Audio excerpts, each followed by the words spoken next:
First kick എടുക്കാൻ പോകുന്ന player അവരെ ഗോൾ കീപ്പറെ കോൺഫിഡൻസ് മൊത്തം തീർക്കണം. കോച്ചെ, UCL ഫൈനലിലെ ഫസ്റ്റ് കിക്ക് ഒരാൾ ബോൾ കയ്യിലെടുത്ത് കറങ്ങിക്കൊണ്ട് പോയിട്ട് അടിച്ചാല് അവരെ ഗോളിന്റെ കോൺഫിഡൻസ് പോകെങ്കിൽ ഞാൻ എടുക്കാം ഫസ്റ്റ് കിക്ക്.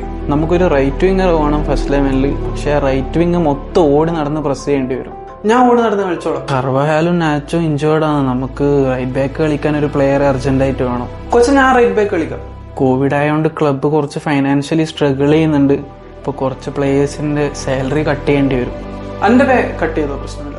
നമ്മുടെ ടീമിലേക്ക് കുറച്ച് ന്യൂ ഫോറിൻ പ്ലേയേഴ്സ് വരുന്നുണ്ട്. അപ്പോൾ ലോക്കർ റൂമിൽ അവർക്കൊരു ഫ്രണ്ട്ലി അറ്റ്മോസ്ഫിയർ ഉണ്ടാക്കാൻ ഒരാൾ വേണം. Locker room friendly ആക്കാനല്ലേ?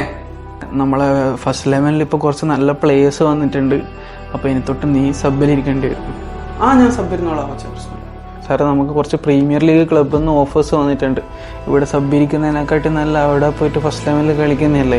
വാടക വീട്ടിലെ കട്ടിൽ കിടക്കുന്നതിനെക്കാട്ടും നല്ലതല്ലടാ സ്വന്തം വീട്ടിലെ പായൽ കിടക്കുന്നേ. Contract 1 year extend ചെയ്യാല്ലേ. ഇതുവരെ ഏത് പൊസിഷനിൽ എങ്ങനെ കളിപ്പിച്ചാലും എൻ്റെ 110% കൊടുക്കാൻ എനിക്ക് പറ്റിയിട്ടുണ്ട്. പക്ഷെ ഇനി എനിക്ക് അങ്ങനെ പറ്റുമെന്ന് തോന്നുന്നില്ല. അപ്പോൾ ഇനി കോൺട്രാക്ട് എക്സ്റ്റെൻഡ് ചെയ്താലേ ഞാൻ ക്ലബിനൊരു ഭാരമായിരിക്കും. അത് വേണ്ട.